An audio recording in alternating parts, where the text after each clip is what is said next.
In 1988, something wild happened at the Olympics.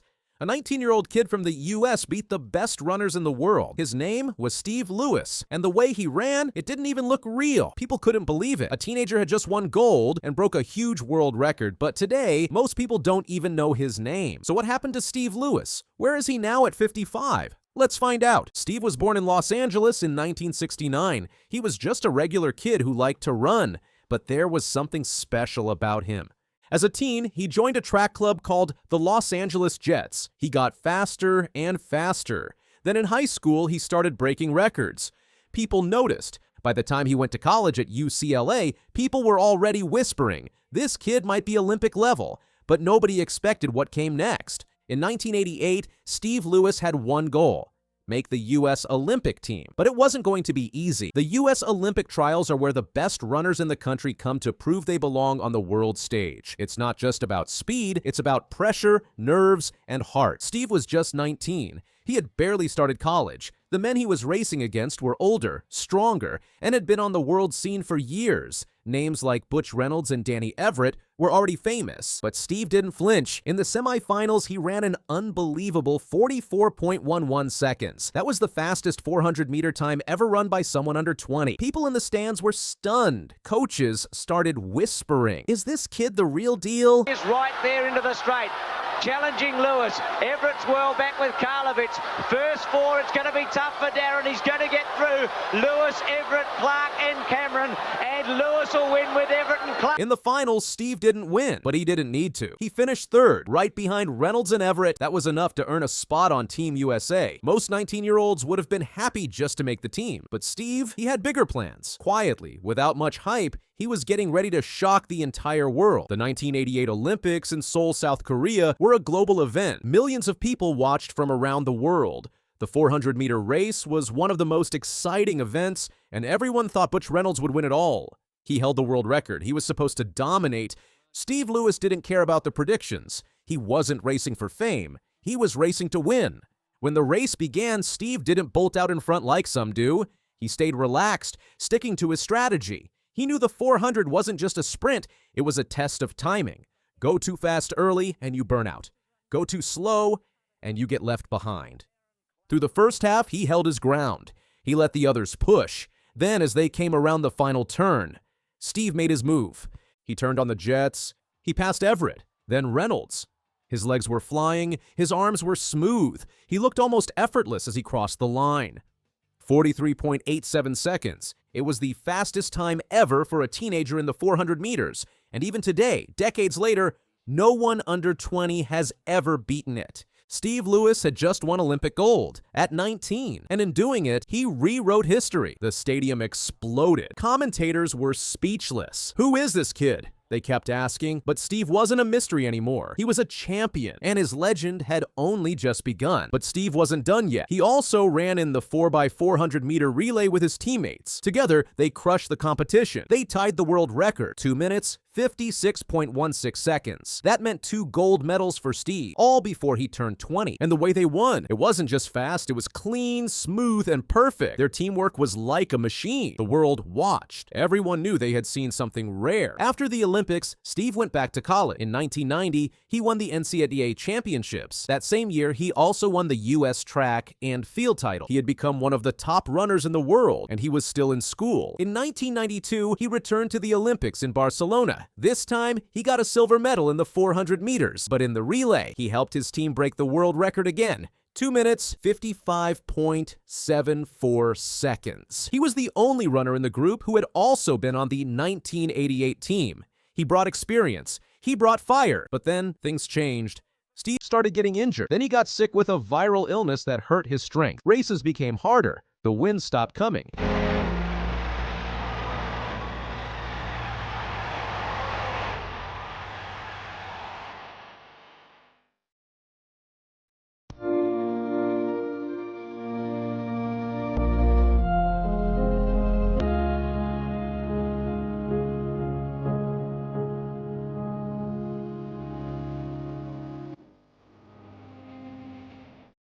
He was still young, but his body wasn't the same. Slowly, he stepped away from the track. Fans were confused. How could someone so great disappear so fast? That's the hard part about sports. Sometimes it's not about talent. It's about staying healthy. And Steve just couldn't catch a break. Steve didn't let it break him. He found a new path. In 2004, he was added to the UCLA Hall of Fame. People still remembered. He started working for a company called Stryker, which makes medical devices. He helped people get better, just like he once helped his team win gold. He also got married to Tamala Lewis, who worked in sports and community programs. They made a strong team, just like the ones he ran with. Steve also began giving back. He spoke at schools, mentored young runners, and shared his story, both the highs and the lows.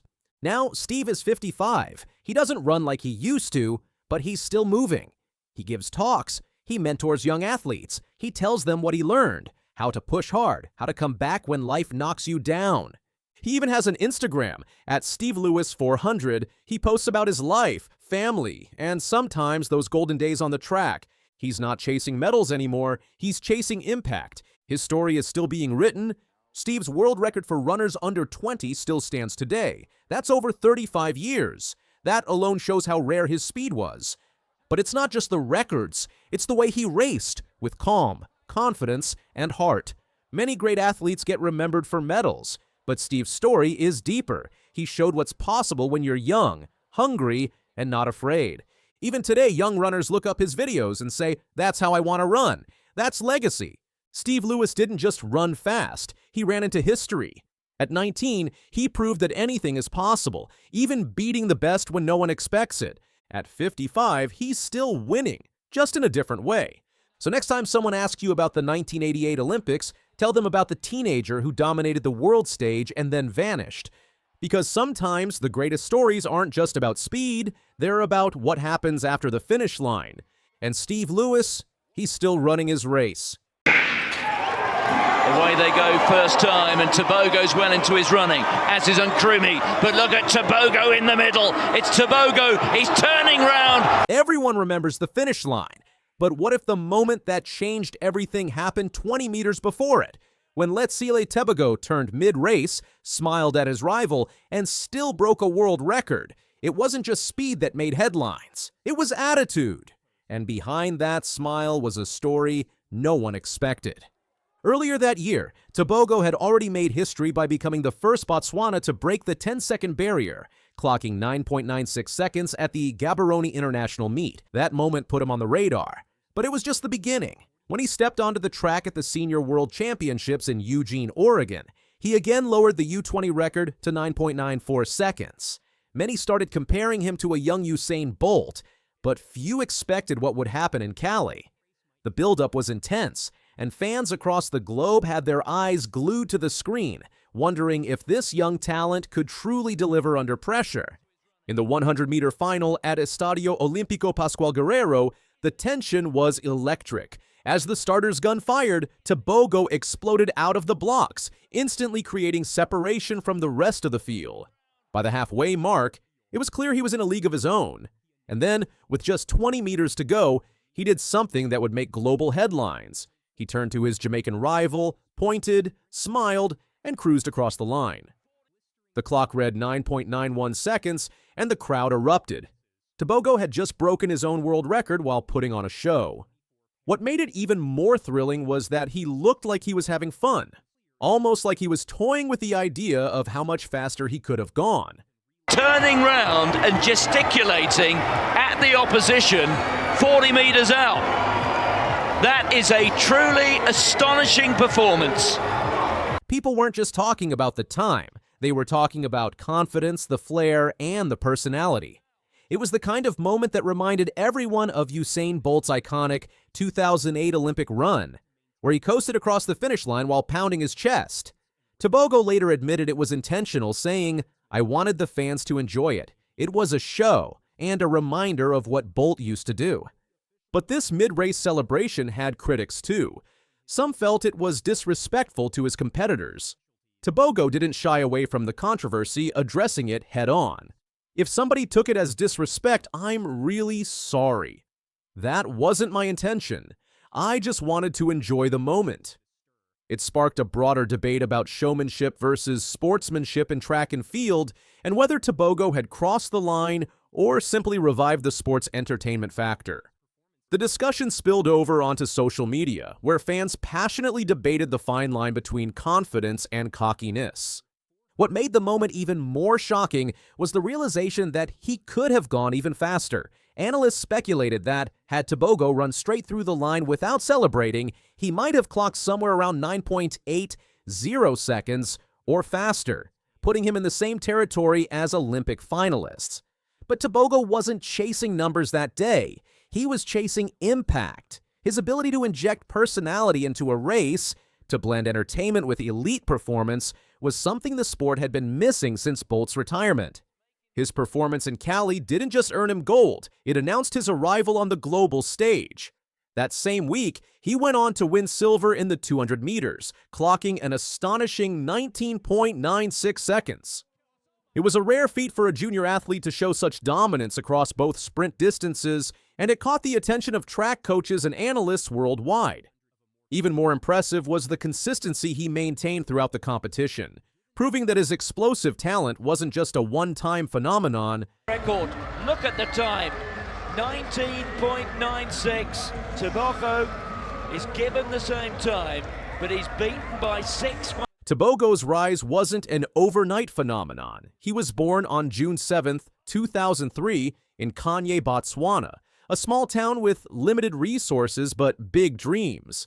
From a young age, he showed promise in athletics, dominating local meets before moving on to national and continental competitions. His breakthrough came in 2021 when he won gold in the 100 meters at the African U20 Championships. But even then, few could have predicted how quickly he'd climb the ranks. In 2023, Tebogo proved that his Cali performance was no fluke. He secured a silver medal in the 100 meters and a bronze in the 200 meters at the World Championships in Budapest. He consistently lowered his times and maintained his dominance despite stepping into races filled with seasoned senior athletes. It was clear he wasn't just a junior phenom, he was a world-class sprinter in the making. His relentless work ethic and focused mindset became the blueprint for young athletes back home, who saw in him not just a champion, but a symbol of what was possible. The biggest breakthrough, however, came in 2024 at the Paris Olympics. In the 200 meters final, Tebogo shocked the world by winning gold and setting a new African record of 19.46 seconds. That performance not only gave Botswana its first Olympic gold medal, but also placed Tebogo among the fastest men in history. His celebration was a little more subdued this time, but the message was the same. Tebogo had arrived, and he wasn't going anywhere.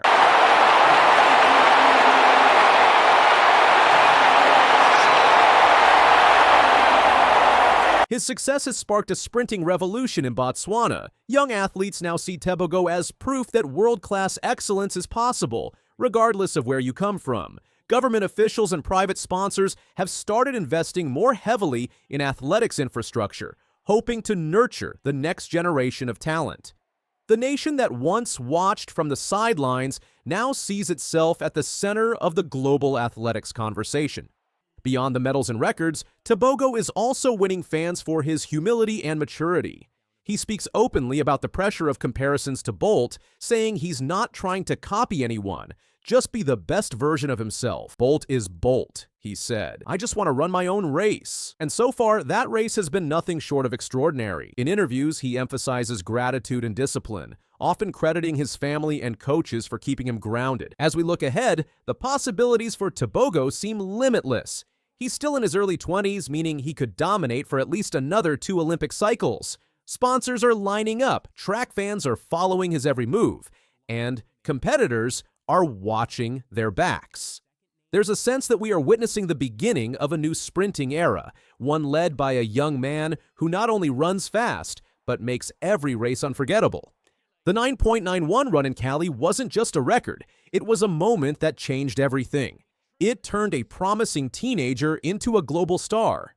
And if Tebogo's trajectory continues, we might one day look back and realize that smile at the 80-meter mark was just the beginning. If this blew your mind, just wait. Tebogo's story is only getting started. Hit that like button if you think he's the next sprinting legend, and don't forget to subscribe for more jaw-dropping stories from the world of sports. Who should we cover next? Drop your thoughts in the comments. We're reading every one. Potomac, Maryland, this is Quincy Wilson. What can we not say about this youngster? He runs with the maturity of someone a decade older than him. How fast would a 17-year-old have to run to break records, stun Olympic coaches, and make the world stop and watch? Quincy Wilson didn't just answer that question. He shattered every expectation in his path. What he did on the track left even veteran athletes speechless, and it might just change the sport forever. At just 17 years old, Quincy Wilson has already shaken the very foundation of track and field. In an age where most teens are navigating high school drama and homework, this kid is rewriting history with every blistering step on the track. From humble beginnings to global headlines, Wilson's rise is as electrifying as his record-breaking sprints. Quincy Wilson's journey began in Chesapeake, Virginia.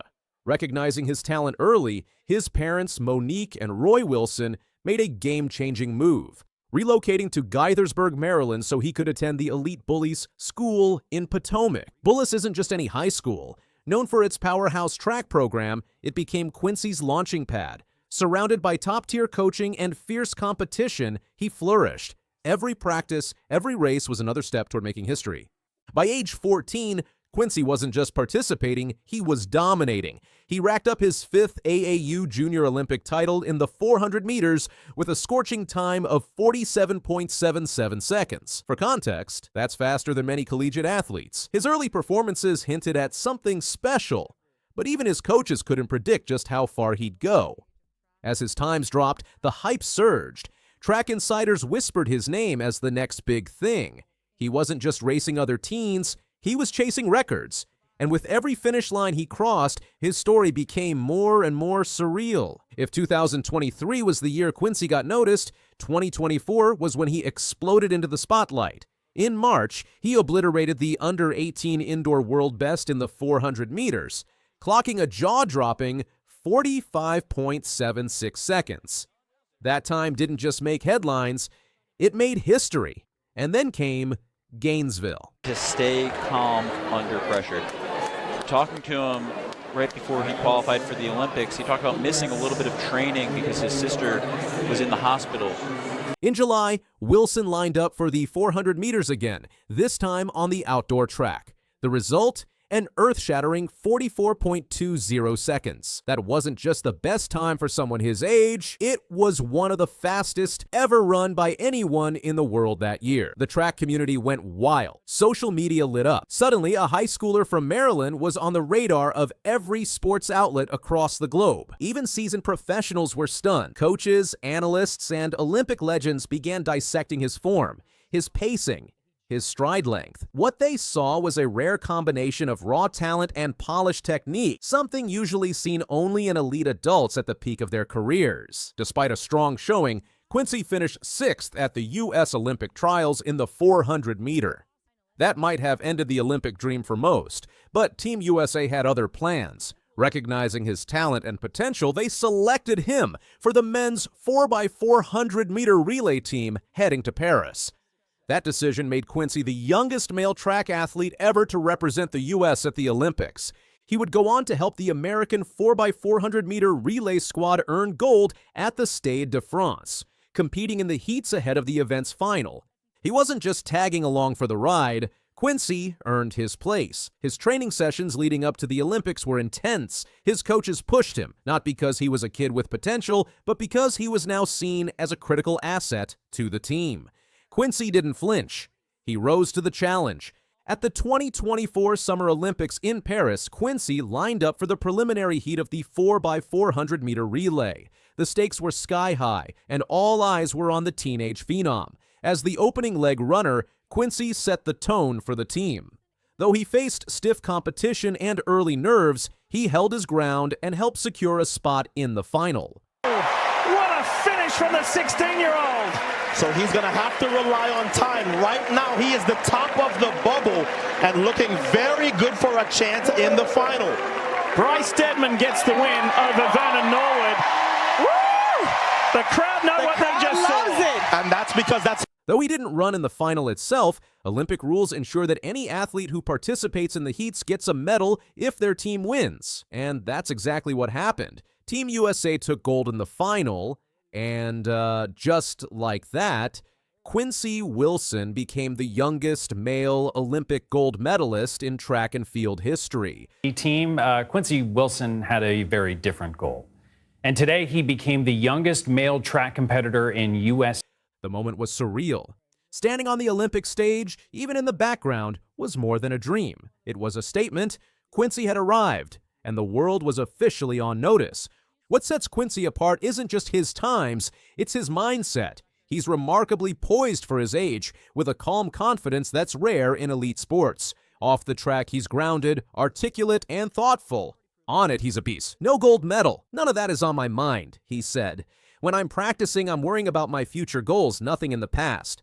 I can't go and change what I've done. After his Olympic run, he quickly became a media sensation. Viral interviews, highlight reels, and social media shout-outs from A-list celebrities flooded in.